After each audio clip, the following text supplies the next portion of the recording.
Alléluia.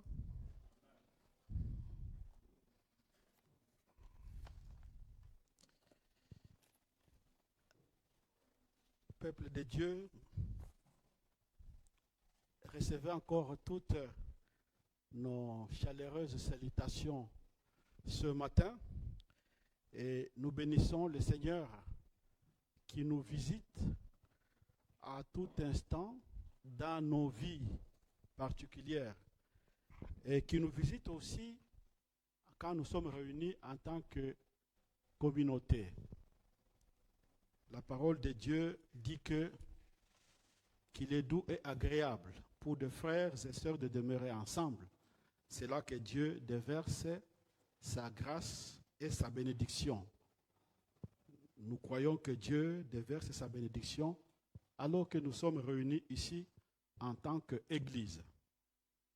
L'Église qui a reçu de Dieu la grâce de la persévérance.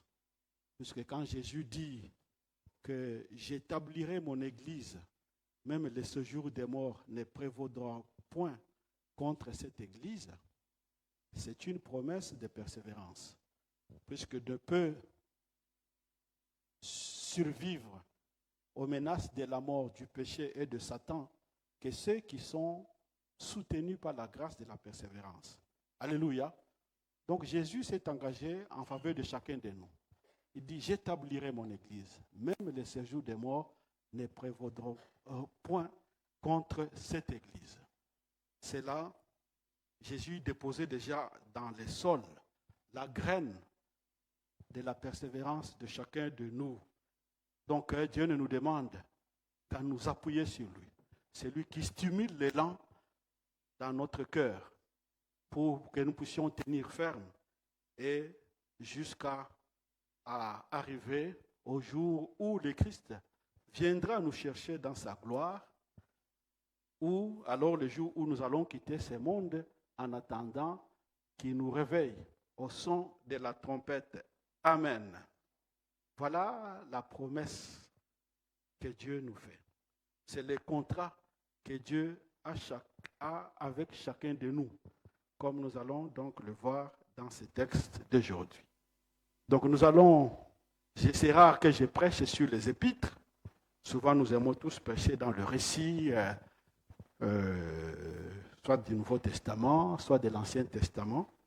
Mais aujourd'hui je viens avec un texte pour commenter, un texte de l'épître de Paul aux Romains, chapitre 5, verset 1 jusqu'au verset 11. Donc nous allons découvrir ce que Dieu nous réserve comme grâce pour que nous continuions notre marche avec le Seigneur. Donc Romains 5, du 1er au 11e verset, nous lisons ceci. Étant donc justifiés par la foi, nous avons la paix avec Dieu par Jésus-Christ, par notre Seigneur Jésus-Christ, à qui nous devons d'avoir eu par la foi accès à cette grâce, dans laquelle nous demeurons fermes, et nous nous glorifions dans l'espérance de la gloire de Dieu. Bien plus, nous nous glorifions même dans les afflictions, sachant que l'affliction produit la persévérance, la victoire dans l'épreuve, la victoire, l'espérance. Or, l'espérance ne trompe point, parce que l'amour de Dieu est répandu dans nos cœurs par le Saint-Esprit qui nous a été donné. Car lorsque nous étions encore sans force, Christ, au temps marqué, est mort pour des impies. À peine mourrait-on pour un juste. Quelqu'un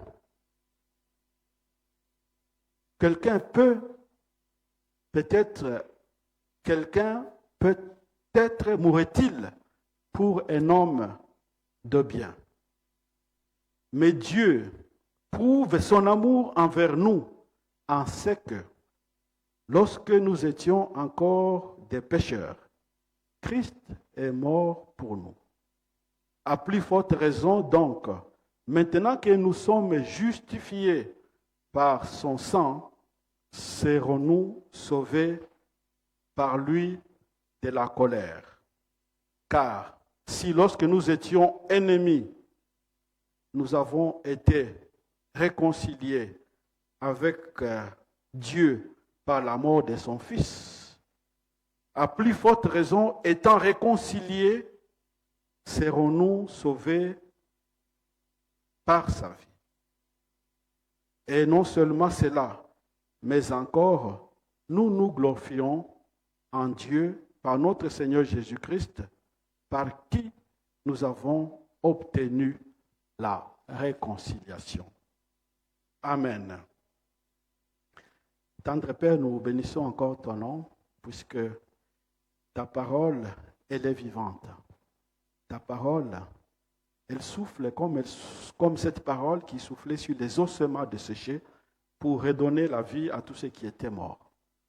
Et cette parole touche nos âmes afin de nous réveiller à la vie éternelle.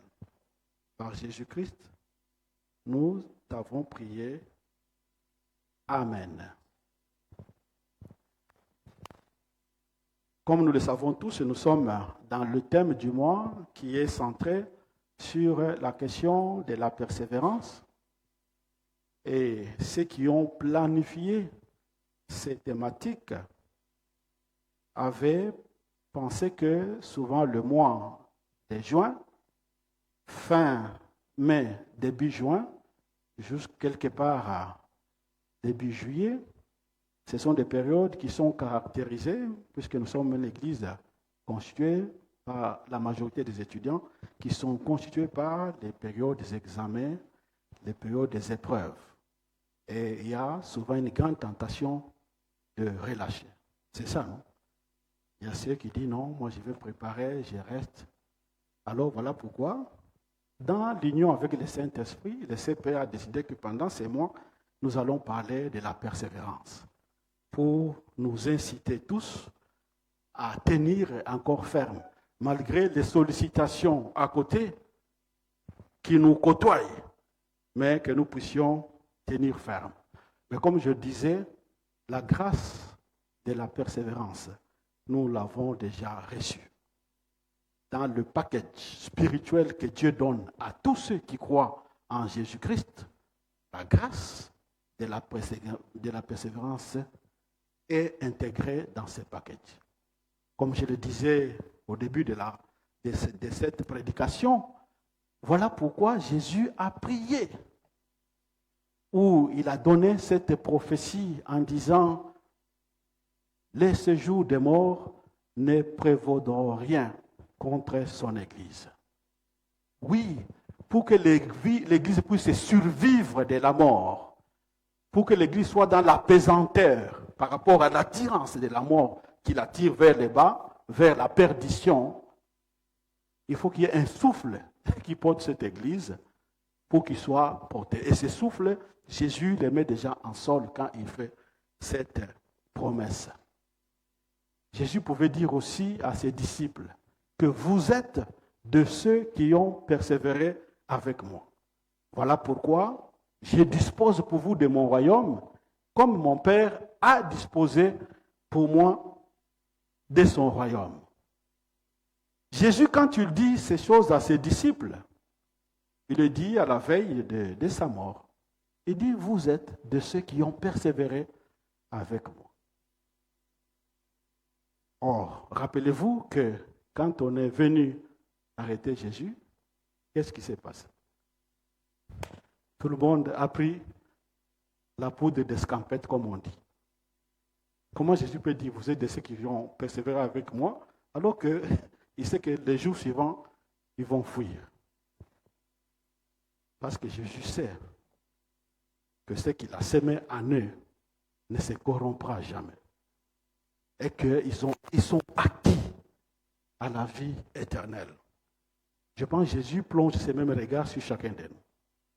Il nous dit encore, vous êtes de ceux qui ont persévéré avec moi.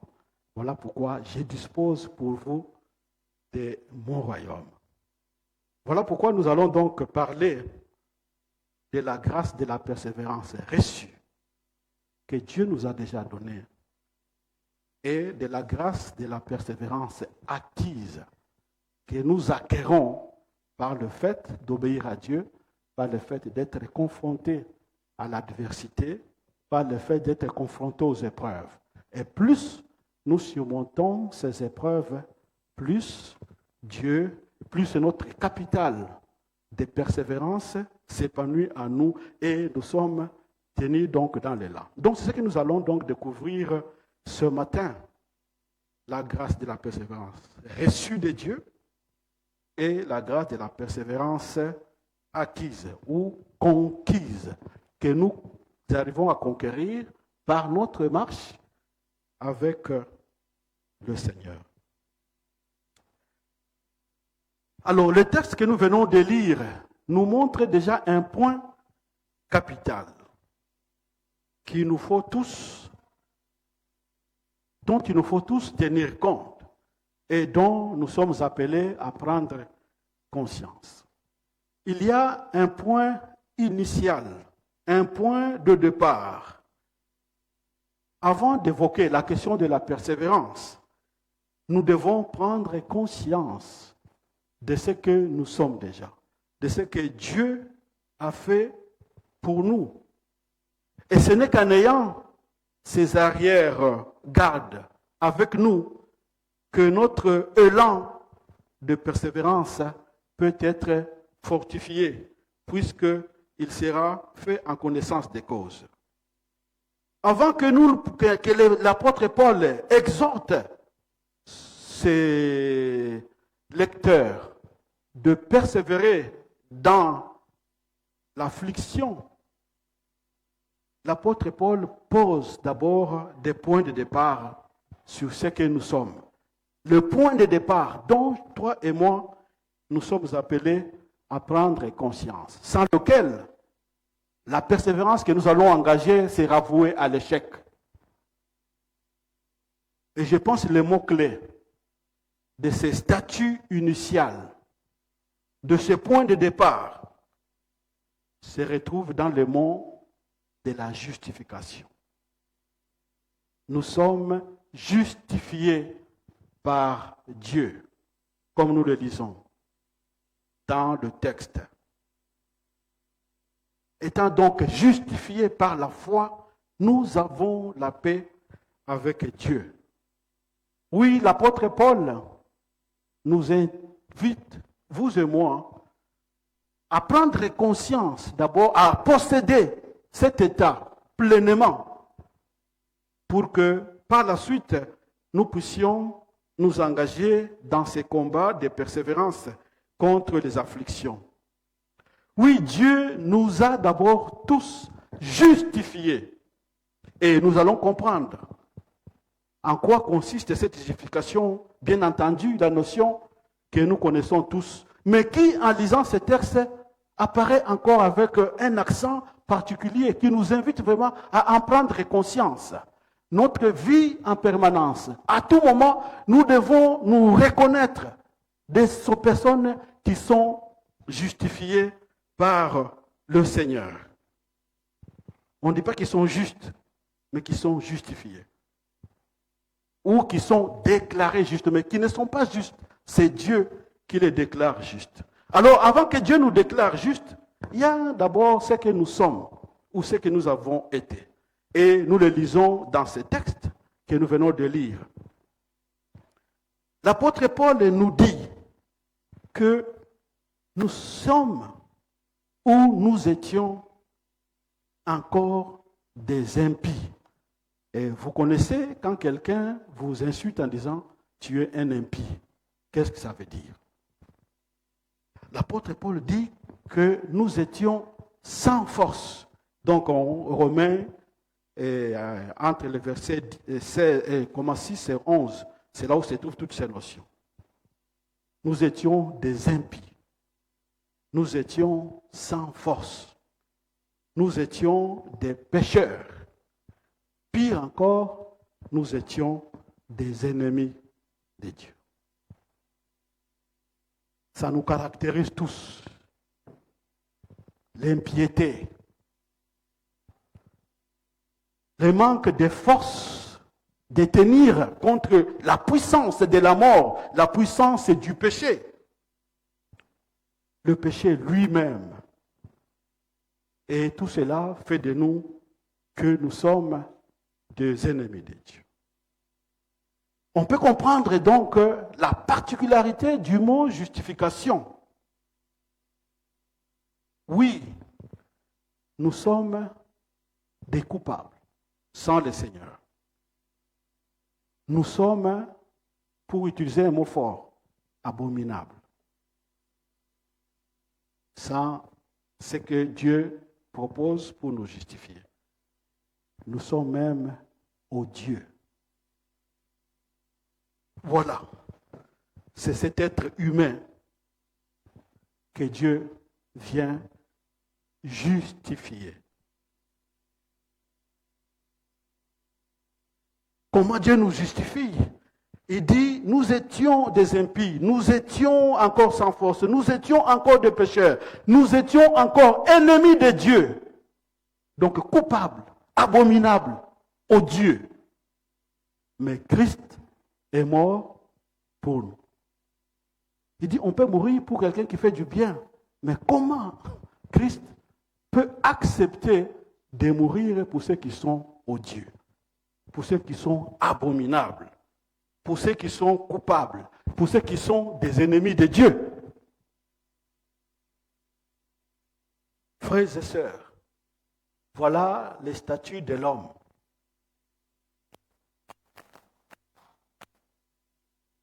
Et ces statuts, nous les gardons en quelque sorte. N'eût été le fait que Dieu a décidé, malgré les statuts ne pas enlevés. Nous restons odieux, nous restons impies, nous restons pécheurs. Mais Dieu, il dit, malgré cela, moi je vous déclare juste. Vous comprenez un peu? Malgré cela, moi, je vous déclare juste. Pourquoi? Parce que Jésus a donné sa vie. Parce que le Christ a versé son sang. Voilà la base de la justification. Voilà la base du fait que Dieu, alors que tu es odieux, mais Dieu te déclare, tu es juste. Alléluia. Qui peut dire qu'il ne pêche jamais? Personne ne peut lever sa main ici. Mais en dépit de ça, Dieu dit, ange, tu es juste. Alléluia. À cause de la mort de Jésus-Christ, nous sommes donc justifiés. Nous sommes réconciliés avec Dieu. Nous avons la paix avec Dieu. Donc il est important de prendre conscience d'abord de ces statuts avant de se sentir exhorté à la persévérance. Dieu nous a justifiés. Dieu vous reconnaît comme étant juste. Et cela n'est pas sur la base de vos qualités morales, ni sur la base de votre sanctification. Non, Dieu vous a déclaré juste. Il dit, quand vous étiez encore impie, Dieu est venu vous déclarer juste. Ce n'est ni sur la base de quelconque qualité morale que moi, Jean-Marie, j'aurais acquis pour dire, Dieu dit, oui, il a des bonnes qualités. Ok, donc Jean-Marie, je te déclare juste. La parole de Dieu nous dit que nous sommes odieux.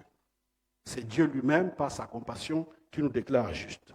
Donc Dieu nous donne la grâce par laquelle, dans sa compassion, dans sa miséricorde, dans sa grâce, Dieu ôte de nous les statuts de coupables pour nous donner les statuts de justifiés. Frères et sœurs, Il est donc conscient, il est donc important de prendre conscience de ces statuts. Les qualités morales qui découlent même de l'observation de la loi ne produisent pas en nous les statuts de justice.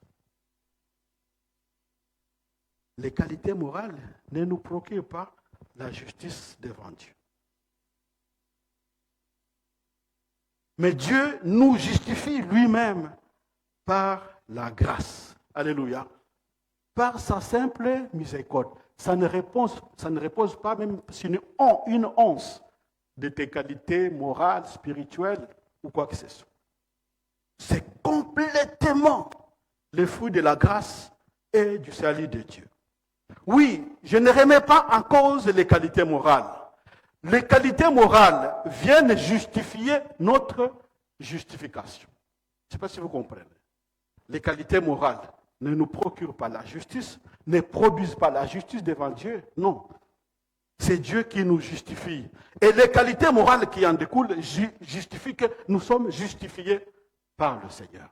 Parce que quand je dis que les qualités morales ne nous donnent pas la justice, ce n'est pas pour cautionner l'immoralité.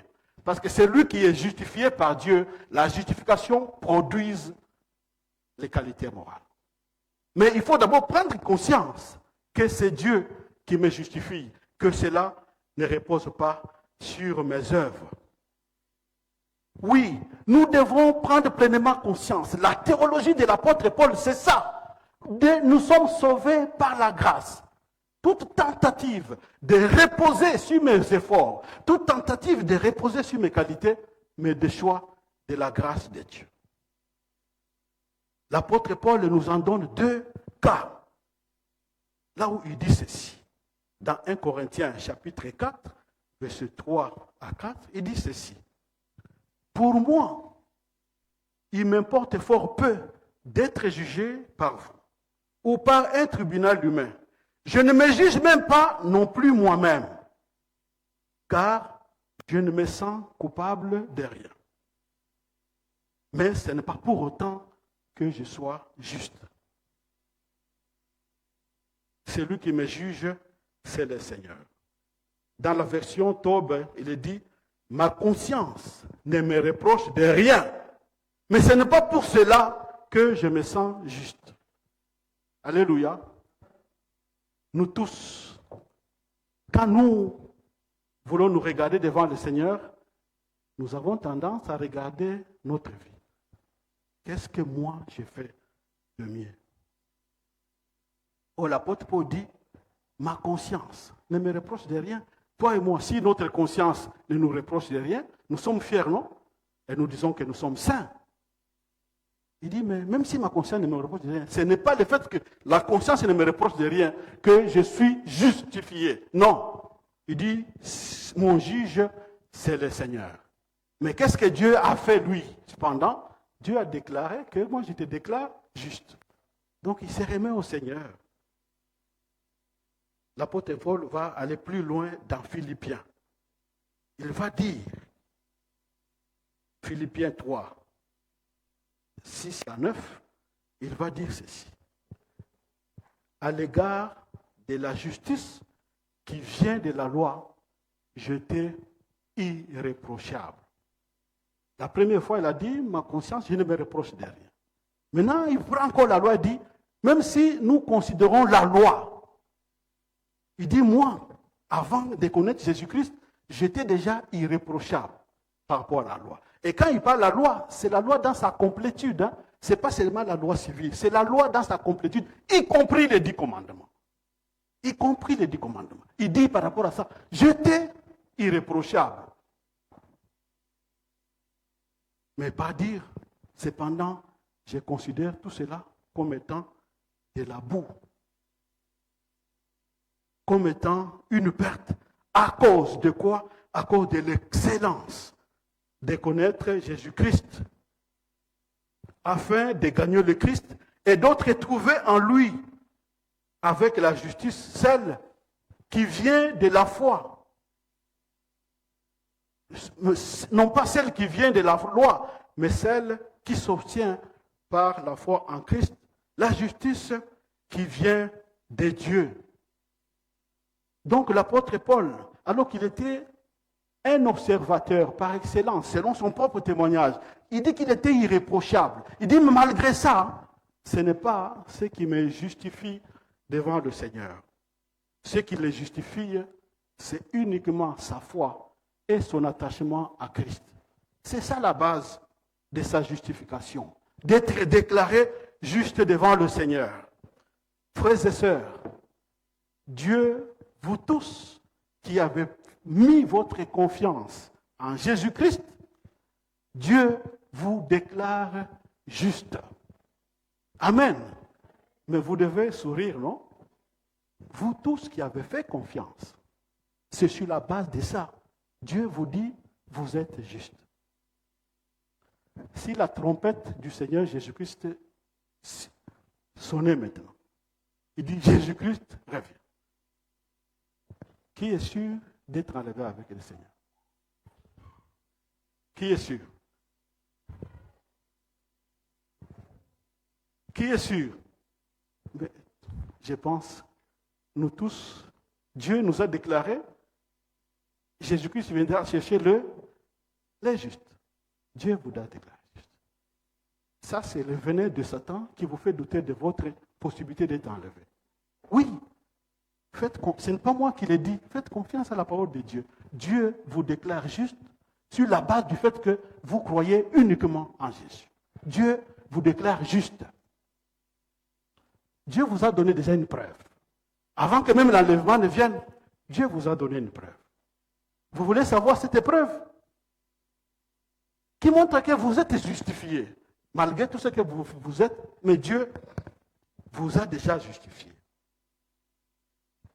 Corneille va faire ce témoignage, et Pierre va faire ce témoignage, alors qu'on est en train de discuter sur le fait d'obliger les païens à observer la loi morale de Dieu, qui se manifeste par la circoncision. Pierre va prendre cette parole dans Actes chapitre 15, versets 7 à 11. Il dira ceci.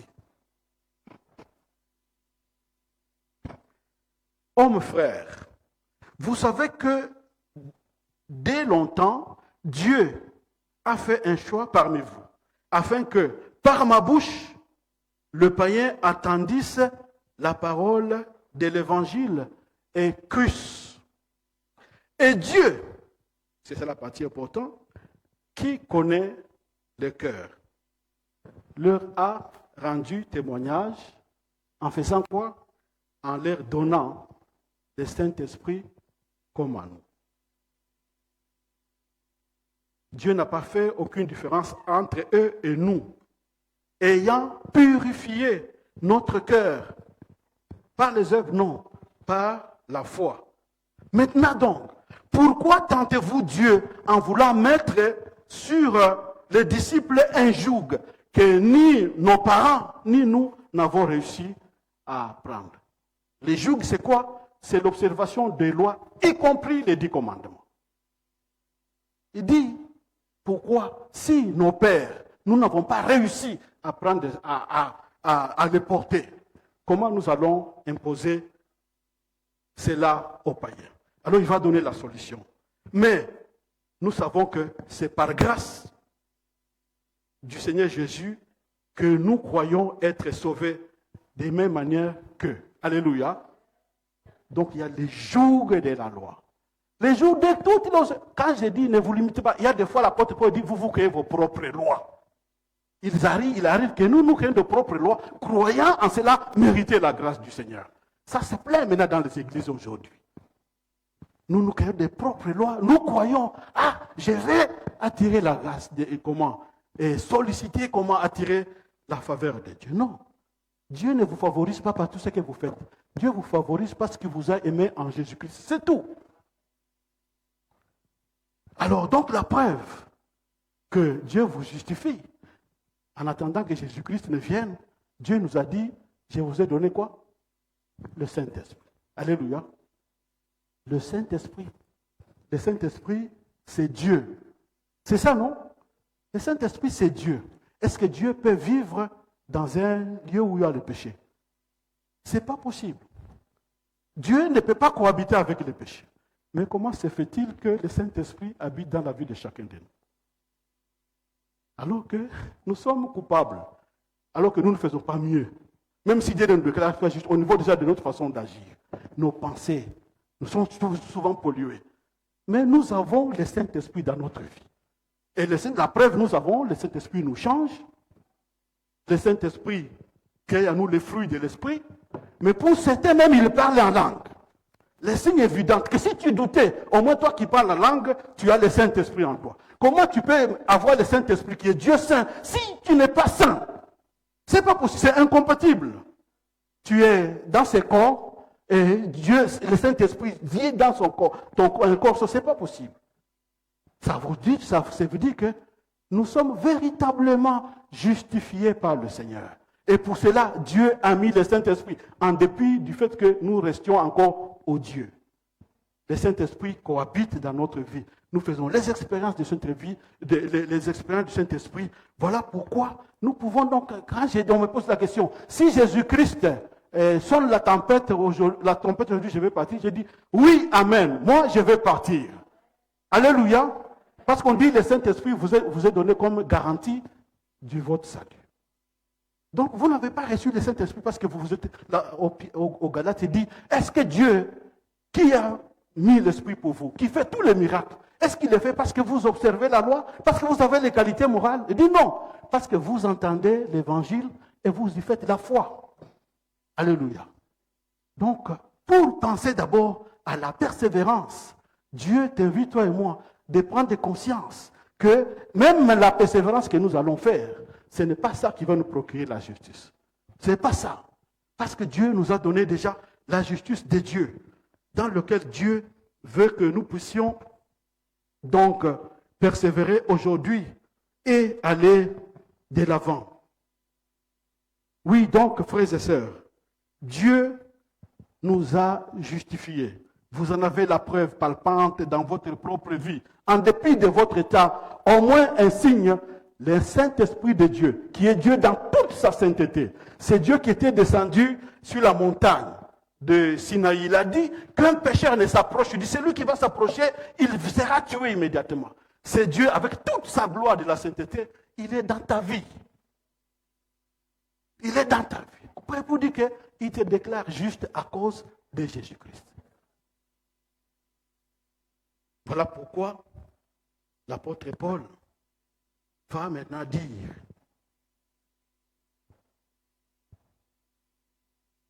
que nous tenons ferme dans ces choses. C'est ce que nous lisons. Étant justifiés par la grâce de notre Seigneur Jésus-Christ, à qui nous devons eu grâce, eu foi, par la foi grâce à ce salut, dans lequel nous demeurons fermes. Demeurer fermes dans la grâce de Dieu. Non seulement il dit nous demeurons fermes, il dit nous nous glorifions même de ça. Que personne ne vienne te culpabiliser par quoi que ce soit. Tu ne donnes pas ta dîme. Oui, je vous demande de donner la dîme. Mais si quelqu'un vient, met la dîme pour justifier que tu es sauvé, ce n'est pas possible. Résistez-le avec une volonté ferme. Parce que vous êtes sauvés par la grâce. Tout ce que nous faisons ne s'associe pas au salut que Dieu nous a donné. Ça, c'est juste pour agrandir le capital de notre salut. Donc, Dieu nous sauve par la grâce. Et Dieu dit, nous restons fermes sur ça. L'apôtre Paul dit que quand nous étions, le texte que j'ai lu là, des 15, quand nous étions à Jérusalem, il y a eu des faux frères qui se sont insérés en nous et qui voulaient épier notre justice en nous ramenant à la loi. Il dit, nous les avons résistés avec une volonté ferme. Et nous n'avons pas voulu compromettre la liberté de l'évangile. Alléluia. Nous n'avons pas voulu compromettre la liberté de l'évangile. Donc nous devons tenir ferme dans cette grâce que nous avons reçue du Seigneur. Nous devons même nous en glorifier, puisque c'est Dieu qui nous donne cette grâce. frères et sœurs, c'est en étant maintenant sûrs, rassurés, que nous avons la grâce de Dieu, que nous avons la paix avec Dieu, que Dieu, le Saint-Esprit, a répandu dans notre cœur l'Esprit du Seigneur, que nous jouissons du Saint-Esprit, non pas parce que nous avons mérité, mais Dieu qui nous le donne gratuitement. Alors ce n'est qu'après que nous pouvons maintenant commencer à voir la deuxième étape qui est maintenant le combat, qui consiste non pas à avoir le salut, mais à conserver les fruits de notre salut. L'apôtre Paul va dire, donc, nous nous glorifions dans tout cela, dans la grâce de Dieu, dans la paix que nous avons avec Dieu, dans la foi que nous avons. La foi que Dieu demande de chacun de vous, frères et sœurs, n'est pas un effort psychologique. Non, la foi, le contenu de la foi que Dieu demande est compris dans les textes que nous venons de lire. Et puis dans la partie qui suivent. Dieu va justifier Abraham sur le fait qu'il a cru en sa promesse. Et vous savez quelle était la promesse que Dieu a faite à Abraham? Ce n'était pas d'abord le ciel. Hein? Dieu n'avait pas encore promis le ciel. Au moins, dis-moi le texte que nous lisons. Peut-être qu'il a compris ça par la suite. Dieu lui a promis un pays et une descendance. Donc, c'est une attente concrète, non? Quand quelqu'un fait, souvent une personne, tu grandis, tu fais les études, tu te maries, et quand tu te maries, tu attends quoi? Les enfants. Donc, c'était une espérance concrète. Dieu dit, oui, tu auras un enfant. On dit, le fait qu'Abraham a cru à cela, en dépit de toute épreuve, Dieu l'a considéré comme étant juste. Une expérience concrète, parce que Dieu te promet, je vais te donner une voiture. Et tu crois à cette promesse, tu dis, Dieu, vraiment ne me mentira pas. Il dit, pour le fait qu'Abraham a cru à cette promesse, Dieu l'a considéré juste. Maintenant, pour nous, c'est quoi? Dieu, il le dit. Ce n'est pas seulement à cause de lui seul qu'il est écrit que cela lui fut imputé, mais c'est encore à cause de nous, à qui cela est imputé. Nous qui faisons quoi? Nous qui croyons en celui qui a ressuscité Jésus-Christ d'entre les morts et lequel a été livré pour nos offenses et ressuscité pour notre justification. Abraham, le combat qu'il avait, c'était de garder la promesse de Dieu que je te donnerai une descendance. On dit malgré le fait que son cœur était usé, Abraham a tenu cette promesse de Dieu. Pour nous, Dieu a peint Jésus-Christ. La base de la justification de Dieu ne repose pas sur vos efforts, elle repose seulement sur le fait que toi et moi, nous croyons en Jésus-Christ qui est mort et ressuscité pour nous avec une promesse de la vie éternelle qui l'accompagne. C'est ça la base de notre justification. Donc tous les combats que vous devez faire dans votre vie, c'est de maintenir les caps là. C'est de rester ferme, de se glorifier par rapport à ça. Or, la mort de Jésus-Christ détient en lui la puissance de la persévérance. Parce que Jésus, quand il a dit à la croix, tout est accompli. Jésus qui a démontré lui-même cette démarche de persévérance jusqu'à la croix, en disant, tout est accompli avec les noms de chacun de nous dans son cœur. Cet accomplissement-là, c'était accompli pour chacun de nous. Donc la persévérance que Jésus a fait là, il la déporte dans ta propre vie. Donc toi aussi, tu peux persévérer comme Jésus-Christ a persévéré. La preuve est que tous les 12 disciples, à part Jean, sont morts comme Jésus-Christ. Tous ont été persécutés. Tous ont été assassinés.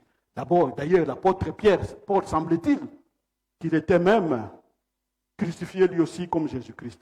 Mais il a demandé d'être crucifié la tête en bas pour éviter de créer la confusion. Donc, Jésus-Christ, par la mort à la croix, il a posé, il déporte dans ta vie cette capacité de persévérance. Mais non seulement ça, mais il nous donne l'esprit de persévérance. Le Saint-Esprit qui nous est donné, il n'est pas seulement là pour que nous puissions parler en langue. Le Saint-Esprit n'est pas là seulement pour que nous puissions faire des miracles. Le Saint-Esprit est là d'abord, premièrement, pour notre persévérance. Pour nous aider à rester fermes face aux afflictions, face à la tentation. Le Saint-Esprit vient nous aider pour que nous puissions triompher des tentations et de l'épreuve. Voilà pourquoi l'apôtre Paul, quand il se glorifie, dit, voilà pourquoi je me glorifie même dans mes afflictions. Comment quelqu'un peut se glorifier dans ses afflictions? Je me glorifie même dans mes afflictions. Parce qu'il est déjà conscient de toute cette grâce que Dieu lui fait, de tous les combats que Dieu a fait pour lui, de tout ce qu'il a reçu du Seigneur. Il dit maintenant, même devant les épreuves qui sont devant moi, au contraire, plutôt que de pleurer, je me glorifie même dans ces épreuves, puisque la confrontation contre l'épreuve engage en moi la grâce de la persévérance. Cette fois-ci, c'est une persévérance acquise, puisque quand je résiste à la tentation, quand je résiste à l'épreuve, les muscles spirituels que Dieu a mis en moi grandissent. Les muscles spirituels deviennent encore consistants pour m'aider à résister à la tentation encore à venir. Oui, frères et sœurs, la foi chrétienne, elle est marquée en permanence par l'adversité. C'est la face, le revers de la médaille. La médaille d'un côté, c'est toutes les bénédictions que nous recevons, mais de l'autre côté, la médaille, c'est les épreuves. Oui, les épreuves, nous les confronterons jusqu'à notre mort. Or, l'apôtre Paul dit, moi, je me glorifie même dans ces épreuves. Parce qu'en étant confronté dans ces épreuves, cela propulse en créant en moi la persévérance. Et la persévérance va créer la victoire dans l'épreuve. Et la victoire dans l'épreuve va faire agrandir mon capital spirituel, va encore renforcer davantage ma conviction. Oui, les épreuves nous côtoient. Je ne suis pas là en train d'encourager à un christianisme doloriste, c'est-à-dire des douleurs. Il y a des gens qui cherchent chaque fois, je suis content quand je suis dans la souffrance. Non, ce n'est pas ce que j'encourage. Ou machisme spirituel. Non, je n'encourage pas le machisme spirituel. Mais la douleur, l'affliction, la détresse accompagnent notre vie chrétienne jusqu'à la mort. Mais l'apôtre Paul les prend maintenant pour garder notre vie pure en étant célibataire. Dans l'abstinence, c'est de l'affliction. Oui ou non? Oui. L'apôtre Paul dirait, mais bon, si vous êtes incapable de vous contenir, au moins mariez-vous. Il y a des gens qui sont capables de vous contenir ici. Moi, je dis comme l'apôtre Paul, mariez-vous. Oui, vous pouvez vous marier. On n'a pas besoin de faire des grandes fêtes. Hein? Non. Les mariages. Il suffit que vous soyez d'accord avec vos parents. Vous allez vous présenter à l'ambassade. On signe un papier. Nous pouvons faire après la prédication. On vous fait passer ici, on bénit votre mariage et vous allez, sans fête. Alors, mais pour se contenir, continuer à honorer le Seigneur jusqu'au jour où Dieu va permettre que je me marie, c'est de l'affliction. C'est douloureux. Je suis conscient, pour vous les jeunes, c'est douloureux. Mais l'apôtre Paul le dit, je me glorifie dans ces afflictions. Est-ce que vous vous glorifiez dans ça? Le fait de tenir ferme à la tentation de tricher. Alors que vous voyez vos amis en train de le faire. Il y a mon fils qui a passé son bac, qui dit qu'il y a un maître qui, dans une autre classe, les gens disent non, le maître les a laissés libres, ils pouvaient communiquer entre eux. C'était dans une autre salle. Nous lui avons dit que pour nous, même si dans votre salle, on vous avait permis de le faire, toi, tu connais ces comptes. On te donne comme éducation à la maison, non? Tu connais l'éducation qu'on te donne à la maison. Vous voyez, les gens, pendant que les gens sont en train de tricher, de chercher la vie facile. Mais toi, tu dis, moi, je veux honorer mon Seigneur. J'ai étudié la théologie. Lui, il est jeune. Hein? Moi, j'ai étudié la théologie pendant que je suis déjà vieux. Et à un moment, on fait l'examen. C'était tellement difficile, j'étais fatigué. Et puis, il y a un étudiant qui dit, ah, pasteur, en tout cas, moi, je peux te donner. Il a vu le regard que je lui ai fixé. Non, ce n'est pas possible. Donc, c'est douloureux. L'apôtre Paul dit, je prends positivement. Je me glorifie même dans ces afflictions. La tentation à chercher des chemins raccourcis. C'est dans beaucoup de domaines, non? Dans beaucoup de domaines. Vous voulez quelque part dire, il faut corrompre. Mais vous devez rester ferme, résister à cette tentation.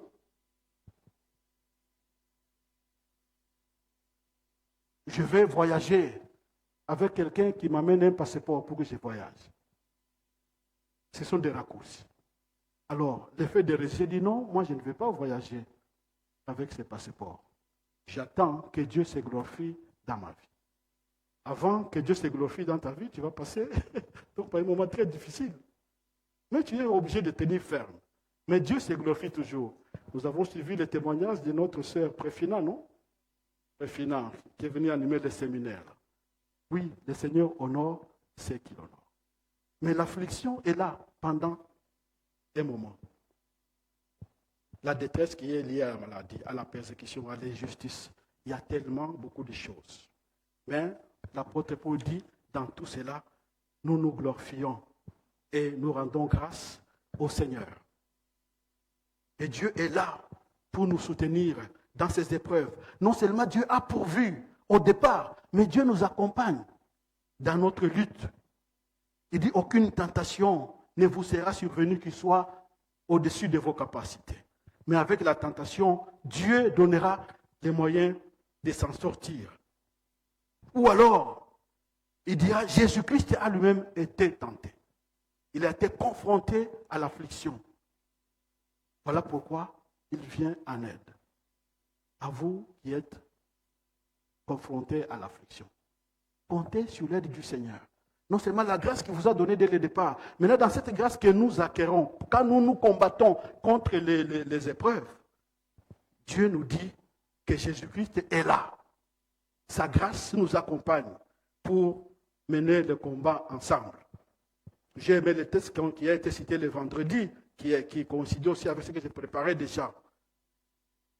C'est pourquoi ne perdons pas courage. Et même lorsque notre homme extérieur détruit, notre homme intérieur se renouvelle jour après jour. Car nos légères afflictions du moment présent produisent pour nous, au-delà de toute mesure, un poids éternel de gloire. Donc quand vous combattez, ça produit pour vous un poids éternel de gloire. Voilà pourquoi l'auteur de l'Épître aux Hébreux dira ceci. Alors, frères et sœurs, n'abandonnez pas votre espérance, à laquelle est attachée une grande récompense. Vous avez besoin de persévérance, afin qu'après avoir accompli la volonté de Dieu, vous obteniez ce qui vous est promis. Encore peu de temps. Peu de temps, celui qui doit venir viendra. Et il ne tardera pas. Mon juste vivra par la foi. Or, la foi se démontre par la persévérance. Je reste ferme. Je me glorifie. Et je résiste à toute tentation qui veut me mettre sous la loi. Alors, nous ne sommes pas de ceux qui se retirent pour se perdre, mais de ceux qui gardent la foi pour sauver leur âme. Amen. Amen. Donc voilà, frères et sœurs, ce que je voulais partager avec vous ce matin. Et que le Dieu Que Dieu nous aide à prendre conscience de notre état initial qui intègre la persévérance, mais de continuer à compter sur le Seigneur qui nous aide. Alléluia. Pourtant, nous avons parmi nous quelqu'un qui a fait cette épreuve de persévérance. Vous voulez le savoir? Je vais vous donner l'exemple d'un parmi nous qui a fait cette épreuve de persévérance. Il a persévéré d'abord dans sa vie de foi personnelle. Au moment où il était encore dans l'anonymat, où il luttait avec son Dieu, il a persévéré dans sa marche. Et il continue à persévérer.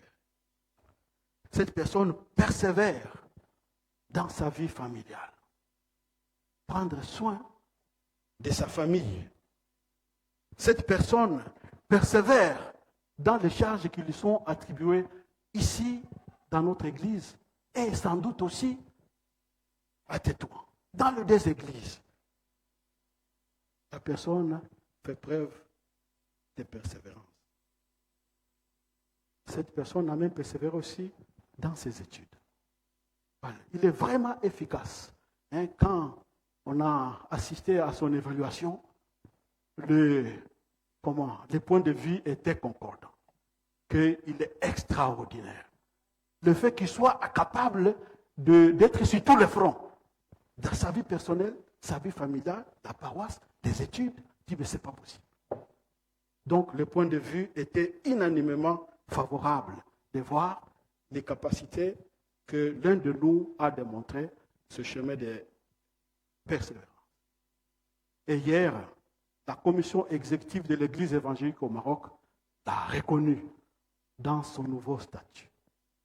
Cet homme-là, il passe maintenant du statut du pasteur stagiaire pour devenir pasteur proposant. Vous le connaissez?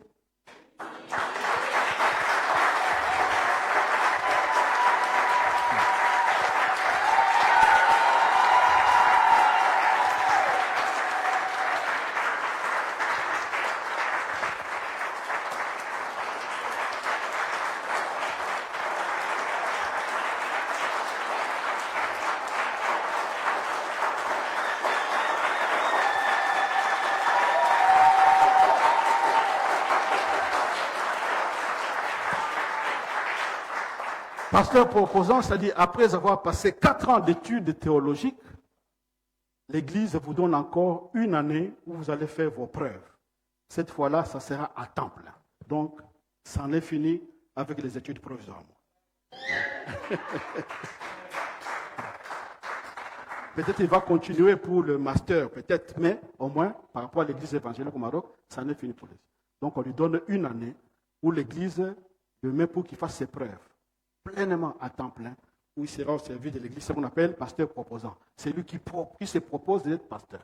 Et l'année prochaine, au synode de 2026, si les résultats sont fameux comme l'a été, les 2 évaluations, alors il sera consacré par pasteur plein de l'Église évangélique au Maroc. Pasteur Michelson et Maman Samantha, vous pouvez vous mettre debout. Nous allons vous accueillir encore avec des acclamations.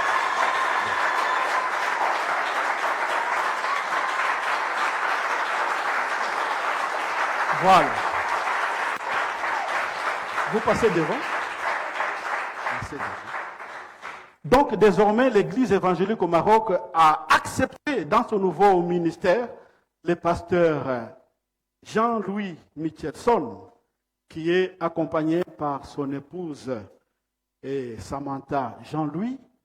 Et nous pensons que s'il réussit, c'est parce qu'aussi la femme y est pour beaucoup dans ce service.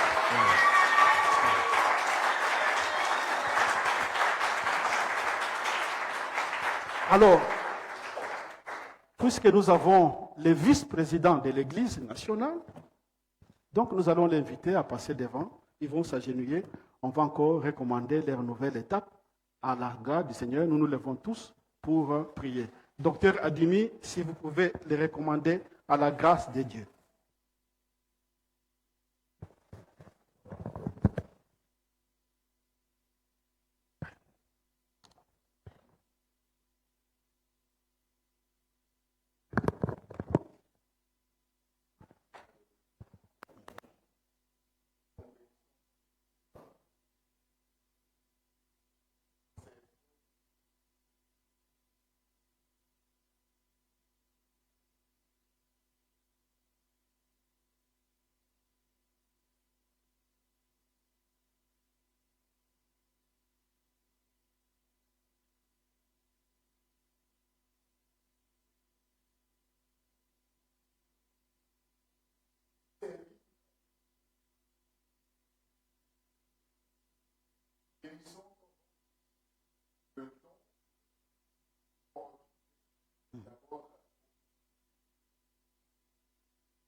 Il est un don pour nous.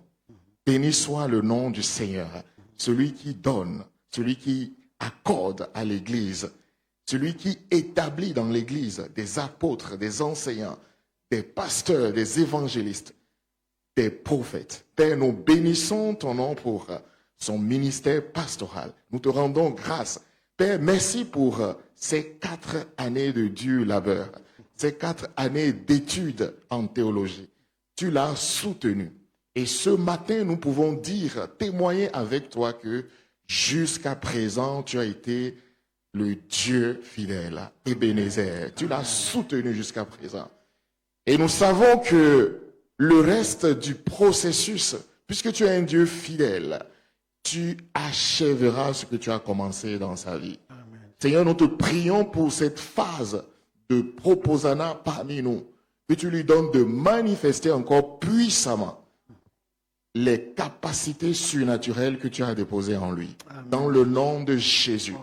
Qu'il soit une source de bénédiction pour tes enfants, qu'il soit une source de bénédiction pour l'Église à Tanger, à Tétouan et partout au Maroc, dans le nom de Jésus. Amen. Seigneur, si tu l'as appelé, nous croyons que tu as déposé en lui des grâces particulières. Oh Dieu, que ces grâces soient libérées au milieu de nous au nom de Jésus et que nous soyons ainsi bénis, édifiés dans le nom de Jésus. Nous prions aussi pour son épouse, Maman Samantha. Merci pour l'aide qu'elle constitue, qu'elle est à ses côtés. Nous prions afin que ta grâce demeure sur elle au nom de Jésus. Qu'elle soit cette épouse à l'image de l'Église au nom de Jésus, qui est attentive à la voix de son mari, qui soutient son mari au nom de Jésus dans ce ministère. Père, merci de lui donner la capacité aussi de soutenir son mari, de l'accompagner, de lui donner, de lui prodiguer des conseils pour réussir dans son ministère au nom de Jésus. Père, merci pour la gouvernante qu'elle est dans son foyer et pour l'impact aussi qu'elle va manifester au milieu des jeunes dans cette église et partout au nom de Jésus. Père, nous les recommandons à ta grâce. Merci de leur accorder la provision dont ils ont besoin. Seigneur, dans ce couple, ils sont aussi des hommes avec des défis. Nous prions au nom de Jésus-Christ de Nazareth que tu les accompagnes à surmonter chacun de ces défis au nom de Jésus. Les besoins sur le plan émotionnel, sur le plan familial, sur le plan matériel, sur le plan financier, que tu les combles au nom de Jésus. Tu es le Dieu de la provision. Que les provisions auxquelles ils sont en train d'aspirer, qui vont les aider dans leur ministère, je prie afin que tu ouvres les écluses des cieux sur leur vie au nom de Jésus. Qu'il en soit pourvu dans le nom de Jésus. Merci pour ta grâce qui demeure avec eux. Merci de les soutenir. Merci de les accompagner. Que tout ce que l'ennemi a planifié contre eux, nous annulons cela au nom de Jésus. Nous déclarons cela anathème, nul et sans effet au nom de Jésus. Nous prions afin que le sang de Christ, les bénéfices du sang de Christ puissent être déployés dans leur vie au nom de Jésus. Que les anges du Seigneur couvrent leur maison et que leur maison, leur foyer soit un havre de paix au nom de Jésus. Que quand les membres de l'église vont les visiter, qu'ils trouvent dans cette maison une paix, une maison reposante au nom de Jésus. Père, béni sois-tu. À Jésus-Christ seul soit toute la gloire et tout l'honneur dans l'église et au milieu de nous. Au nom de Jésus. Amen. Amen. Merci Jésus.